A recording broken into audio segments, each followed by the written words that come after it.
ఈ ప్రభుత్వం వాళ్ళకున్న మంది మార్పరియాలు ఏదైతే టీవీలు ఉన్నాయో పేపర్లు ఉన్నాయో ఇష్టాచారంగా ప్రజలను మోసం చేసే విధంగా ఆలోచన చేసి ఆ రోజు ఎన్నికల్లో అధికారం ఎక్కి ఈరోజు ఏం మాట్లాడుతున్నారు, ఏం చెప్తున్నారు? ఈరోజు మరి అనుభవం ఏమైపోయింది? మీరు అనుభవంతోనేమో మేము సంపద సృష్టిస్తామన్న పెద్ద మనుషులు, ఈరోజేమో ఆదాయం లేదు, వనరులు లేవు అని చెప్పేసి తెలుసు కదా మీకు. ఆ రోజు ఒక సీనియర్ ముఖ్యమంత్రి తెలీదా ఈ రాష్ట్ర ఆదాయం సంగతి? తెలియకంటే ప్రజలకు ఏమైనా హామీలు ఉట్టింటి హామీలు ఇచ్చావా, ఉట్టింటి వాగ్దానాలు చేసావా, ఉత్తింటి కబుర్లు చెప్పావా ప్రజలకు మోసం చేయడానికి?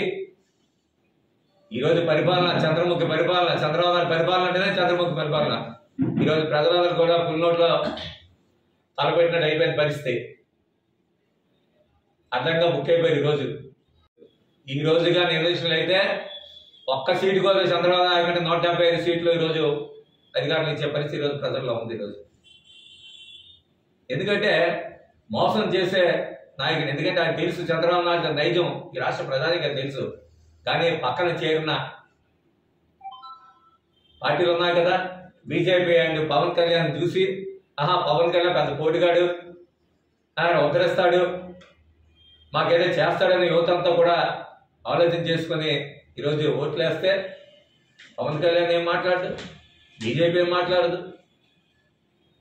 మరి ప్రజలకు ఇచ్చిన వాగ్దానాలని ఎవరు అమలు చేస్తారు?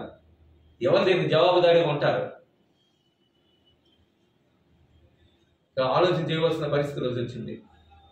ఈరోజు అధికారం ఎక్కిన వెంటనే మొదటి సంతకం దేనిలో పెట్టాడయ్యా ఆయన? Mega DSC. ఏమైపోయింది? ఇప్పటికీ 9 నెలలు అయిందే. ఆయన కొడుకు విద్యాశాఖ మంత్రి లోకేష్ గారు ఎక్కడ రోడ్డు మ్యాప్లు, ఎక్కడ ఉద్యోగాలు, ఎక్కడ చెప్పండి, ఎక్కడ నోరెప్పరు. వీళ్ళు ఇంకా ఎన్ని సంవత్సరాలు కావాలో ఈ మెగా డిఎస్సీ పెట్టడానికి, ఎగ్జామ్ పెట్టడానికి. పక్కన తెలంగాణ రాష్ట్రం చూడండి, గ్రూప్ 1 ఎగ్జామ్లు ఎన్నిసార్లు పెట్టారు. ఇప్పుడు గ్రూప్ 1 ఎగ్జామ్ సంగతి కూడా చెప్పే పరిస్థితి కనిపించట్లేదు. ఉద్యోగ అవకాశాలు లేవు.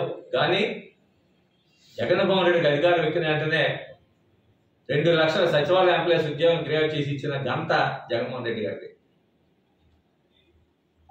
ఈరోజు నేను చెప్పా కదా, సూపర్ 6 హామీల్లో ఒక హామీ ఈ రాష్ట్రంలో 20 లక్షల మంది ఉద్యోగాలు పిల్లలకి ఉద్యోగ అవకాశం కల్పిస్తారు, లేకపోతే 3,000 రూపాయలు నిరుద్యోగం ఇస్తామని చెప్పి మేమైనా చెప్పకపోయినప్పుడు కూడా జగన్మోహన్ రెడ్డి గారు ఈ రాష్ట్రంలో నిరుద్యోగ యువత గురించి 5,000 రూపాయలు వాలంటీర్లు పెట్టి సుమారు 3 లక్షల మందికి యువతకి ఉద్యోగ అవకాశం కల్పించిన ఘనత ఈరోజు వైఎస్ఆర్ కాంగ్రెస్ పార్టీ జగన్మోహన్ రెడ్డి గారి.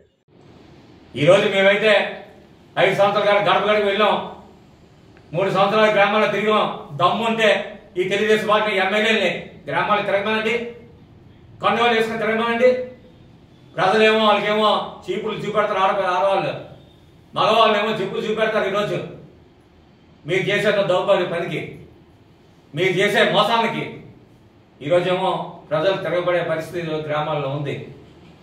నిజంగా మేము ఇవ్వలేమని చెప్పండి. ఈరోజు చెప్తున్నారు అచ్చెన్నాయుడు గారు, మేము ఎక్కడ చెప్పాము, చంద్రబాబు నాయుడు పక్కన చెప్తుంటే ఇదేమో మేము ఎక్కడ చెప్పాము ఇస్తాం అంటున్నాడు. మళ్ళీ ఇది ఎక్కడండి? ఇది ధోరణి. మీ నాయకుడేమో మేము ఇవ్వలేకపోతున్నాము అని ఒక పక్కన చెప్తుంటే ఈ అచ్చెన్నాయుడు గారేమో మేము ఇస్తాం మళ్ళీ. మరి వైఎస్ఆర్ కాంగ్రెస్ పార్టీ నాయకులు ఇష్టం మాట్లాడుతున్నాం, మేము మాట్లాడుతున్నామా? మేము ఎందుకు మాట్లాడలేదు? ఇప్పుడు చంద్రబాబు చెప్పట్టుగానే మేము మాట్లాడతాము, ఆయన చెప్పకపోతే మేము ఎందుకు మాట్లాడతాము?